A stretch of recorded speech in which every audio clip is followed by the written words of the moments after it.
Some women are simply born rich, confident, and naturally magnetic to their desires. Let's be clear, this podcast is not for them.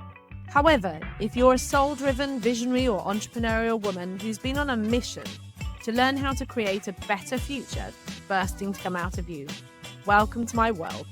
I'm Jo Warwick, and this is Rich, Sexy, and Free. I've dedicated most of my career to helping women get to their core power and unlock the missing pieces for their own unique success. You may already know me as the author of The Big Book of Love. With 30 years experience in psychology, embodiment, manifesting, and energetics, we will be exploring together and with guests all things mindset, self-expression, and richer flow of money and love in your life. The keys to becoming rich, sexy, and free. So if this excites you, don't forget to like and subscribe on your favorite platforms so you can stay up to date with the podcast. Today, I'm really excited about the episode I have for you, is I'm sharing a training I did and allowing you to really understand how to break down limiting beliefs and energies that are in the way so that you can flip into the flow of prosperity, of love, and abundance. Also, if you really love the course, come and join me for the free masterclass, Healing the Curse of Perfectionism. Join if you head over to richsexyandfree.com. You can grab the replay if the live isn't still in. The other thing I want to leave you with is this exercise that you will go through inside this episode can go deeper into a program that I have called Flip to Love. And this Flip to Love method is just available for $7. And you will be able to try it for yourself in depth and really get the amazing results so that you don't have to stay locked in perfectionism, but also that you don't need to stay locked under a glass ceiling, but know how to get into the flow of abundance. So these things are available for you. Just simply head over to Rich, Sexy, and Free.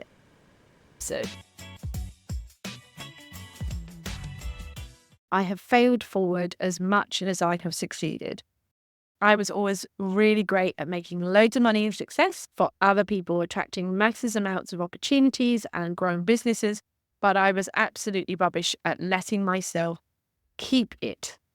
I was incredible at self-sabotage, self-devaluing, and keeping myself trapped in a cycle of rags to riches, riches to rags. So what are we doing today? Well, this is about breaking your magnetic glass ceiling to help you raise your magnetic frequency and you're attracting prosperity. Basically, because we want empowerment. It's empowerment for you to have what you want with joy and freedom. Magnetic means ease. Okay, it's really important. It means about being in a path of ease and most joy and excitement. It's about tapping into your natural state of receptivity and also receiving. So we want to be doing that receptivity and moving forward. Now, why talk about the glass ceiling? Because your glass ceiling is causing you a lot of pain. When your desires and your results are in conflict, leaving you feeling in pain, struggle, dissatisfaction, anxiety, and often exhaustion because you're either bashing your head against the glass ceiling, playing out patterns of trying to push against it, do the fight element. If I break it, it will work. And actually, that's not the way to go through it. And fundamentally, you want to be a prosperity magnet, not a poverty and pain one. How do I break my glass ceiling? Well, you have to accept that you have a glass ceiling. Okay, that has to be the first step, that you accept that you have a glass ceiling, no matter how prosperous you believe you are. That there is a blockage because you want to have more and you're struggling and unable to attract, receive, create, make more of what you want to have, whether that's sales, money, clients, new job, pay rises, etc. There is not a flow happening in your life and it is affecting you. Your glass ceiling is created by your combination of your thoughts, your beliefs, your emotional energy in your body and your magnetic field. For an example, such as things as you are not enough. Okay, that's a core one that on some level we can hit glass ceiling that I'm not enough, I'm not enough, and I'm going to keep hitting that. But a lot of the times it isn't related to what you think. A really great way of checking out where your glass ceiling is to just take a moment, think about those areas that you desire more of, as I said, more money, more clients, more sales, a pay rise, the jobs, etc. that you haven't got at this moment. Okay, so think about the desire and then think about the fact that you haven't got it at the moment. And how do you feel about the fact that you haven't got it and you can't seem to get it? We can feel the signs that tell us we have a glass ceiling. We're in pain, it feels tight in our body, you might feel anxiety. This is all the glass ceiling. Okay, so accepting you actually have it and you can feel it, and it's here is the first step in moving through it, around it, breaking it, and dissolving it. Another way to do that is to think about money, and money is the biggest trigger for a lot of people. Thinking for a moment, connecting to your body as you sit here, listen to who you are, and think about the money that you want. What would make your life better monthly at this moment? I mean, not talking about blue skies. I'm not talking about, give me the lottery, blah, blah, blah. But we're talking about what would be practically making your life better at this moment. Now, for some people, that might be an extra 1,000 a month. For others, it could be 5,000, 10,000. It could be an extra 100,000. We all have a glass ceiling at some point. So think about your number. What would make life feel more relief, more joy, more freedom, expansion? Okay, if you had that amount.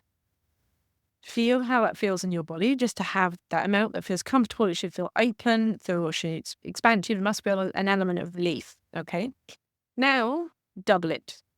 Double the amount of money. And notice what happens to your body. Does it feel more expansive, or does it feel like it's starting to constrict? Okay, imagine having that monthly. Now double it again. Okay, do you still feel expansive, or do you feel the constriction? And double it again. Feel up to the point that you don't believe it's real, you don't believe it's possible, that you could have it, and you will feel the resistance in your body. And notice where you feel it, the constriction, either in your chest or in your stomach, or maybe it's in your arms, could be in your legs. So you'll feel your glass ceiling. Okay? That's telling you where you start believing in the law of attraction, in the universe. There is no limitation. It's unlimited. It's abundant. There is an overflowing amount of money, prosperity, etc. The only glass ceilings that we have are our own. Wow, they are ours. So remember, we're saying accepting you have a glass ceiling, okay? Which leads us on to perfectly number 2, which is accepting it's your glass ceiling. Now, sometimes your glass ceiling has nothing to do with money, okay? So although you might think it's all about the subject matters, you might think it's about money and prosperity, but actually it has nothing to do with that, and it's blocking your prosperity, which is why you can't see it and you keep bashing your head against it. In my case, when I downwards towards ranks, I would feel my dad's belief of I'm worthless without money. Then that would then drive me on to open up and receive the money. And then I would get to a certain level and I would hit the glass ceiling, which was to do with my mum. I didn't want to become too powerful and frightening for her. So the little girl in me was trying to keep her safe out of love, and therefore keeping her in victim and me in victim, as I was trying to save her in some form. And so you can see it actually had nothing to do with money. It had everything to do with empowerment of my independence, my power, my freedom. Because the more prosperity I had, the more I felt like me, the more I was expansive, the more powerful I was as an individual. But my mom had a very damaged childhood, and as I was growing up, she couldn't handle that empowerment. And she's not like what now, but my inner child was like, oh, I have to keep my mum safe. She doesn't like me. She won't handle it. Now, in all of that story that I just told you, I didn't say it's my dad's fault or it's my mum's fault. So in step 2, accepting it's your glass ceiling means that you can break it. You're accepting that it's not being done to you. You're not a victim. It's not being forced on you. You're not blaming anyone else. But instead, that it's totally yours, and it's created by your collection of perceptions, decisions, and choices. And therefore, you're already making a shift by claiming it, already shifting, being able to claim your energy back to say, well, actually, it's mine, therefore I can do something with it. I can harness it, redirect it, and control it. But by blaming and shaming, we put it outside of ourselves and we but then leave ourselves disempowered. So we want to accept it, our glass ceiling. It's my glass ceiling and I can do it. My parents didn't tell me those things. They may have been their own beliefs and their own experiences, but they were all my perceptions of it. And therefore, I created my own glass ceiling. And as I said, had nothing to do with money. When we have these glass ceilings, we want perfection, which is often one of the things that gets massively in the way of attraction. I talk about things being ease and flow and unfolding, but I don't talk about perfection. When we want perfection, we can't handle when things are not going perfectly en route to the destination. So we freak out. If God loved me, it would all be perfect. Well, that again is disempowering and saying it's outside of you. When in fact, when it's not going perfectly, it's an opportunity to clean up your frequency, clean up your magnetic power, clean up your thoughts, clean up your body, your energy, to basically catapult you to the next level. So it's actually when things aren't going perfectly, it's the perfect gift to go to the next level. You don't want it to be perfect. So I love the fact when I think about you're driving and you want to get to your destination. Now, you don't freak out when you're on the motorway if there happens to be a bit of traffic. You don't suddenly go, oh, I'm never going to get to my destination and it's all rubbish and I might as well have turned around and nobody loves me. You don't sit there in the middle of the motorway going, God doesn't love me. The universe doesn't love me because there's traffic. You just recognize it's traffic. And you have an opportunity at this point to take control. You know that the best thing to do is to not get stressed. Stress never helps anybody, but instead to take control, relax, look for the solution. Now, sometimes that solution is patience. Sometimes it's overtaking. These glass ceilings, you want to overtake these moments when things aren't going perfectly. It's a time to make sure all your wheels are going in the right direction and put your foot down and overtake. What a great thing. Freaking love overtaking. The thrill is in overtaking. You want to have prosperity, but that doesn't mean perfection. It means the unfolding, and you want to get really good at your skills to be able to keep coming back to your prosperity and accepting that actually I have the power. The fun is in knowing you have the power.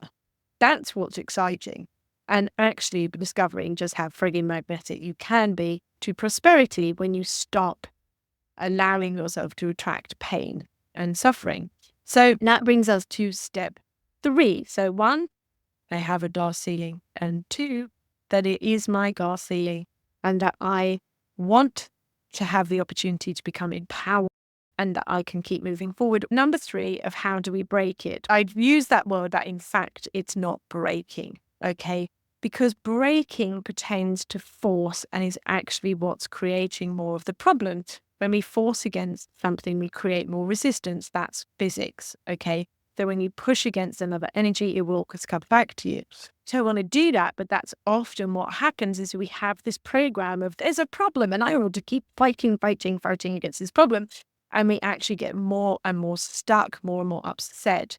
And that can happen just as much whether it's a mental something or an emotional and energetic something. So there can be a lot of this pattern of trying to rid ourselves of something as though it's bad, when in fact, when we fight against it, we cause more of the problem. When in fact, actually, by claiming that it's just mine and it's my energy and I can do something with it, we're already going to start changing and allowing the process to soften. And it's very important for us to look at ways of dissolving the glass ceiling, more like ice, melting it, not biting against it. Okay, now we want to pivot from poverty to prosperity, pivot away from disempowerment to empowerment, from problem to solution. It is always very simply a pivoting from this side to this side or this side to this side, from poverty to prosperity, limitation to abundance, a disempowerment to empowerment, problem to solution, backwards thinking to forward thinking. All right, that's the shift. So we're looking to learn how to pivot our thoughts to things that feel better, feel clearer, shifting our emotions and energy so that our bodies feel more open and relaxed, choosing a higher frequency instead of a lower emotional frequency. And basically cleaning up beliefs. Every time those traffic blocks appear that are glass ceilings, giving us an opportunity to dissolve the illusion and get back into flow. We are always magnetizing. We are either magnetizing prosperity or poverty. We are always magnetizing limitation or abundance. Always. There is no other route. And the universe is very fair in loving and adoring us, always reflecting back what we are putting out. So it will either show us the prosperity that we're in the flow of, or the limitation, belief patterns that are doing the way. And as I said with my story, it was rags to riches, riches to rags. I had 2 different beliefs keeping me in a cycle that until I fully empowered and set myself free, I would just go right. And if I was looking on the outside, that was always going to be a problem. It's been great to connect with you today. If you want to find out more about how I can help you personally, or check out any of my books, products, or coaching packages, just simply go ahead and visit richsexyandfree.com. And I look forward to seeing you next week on the podcast.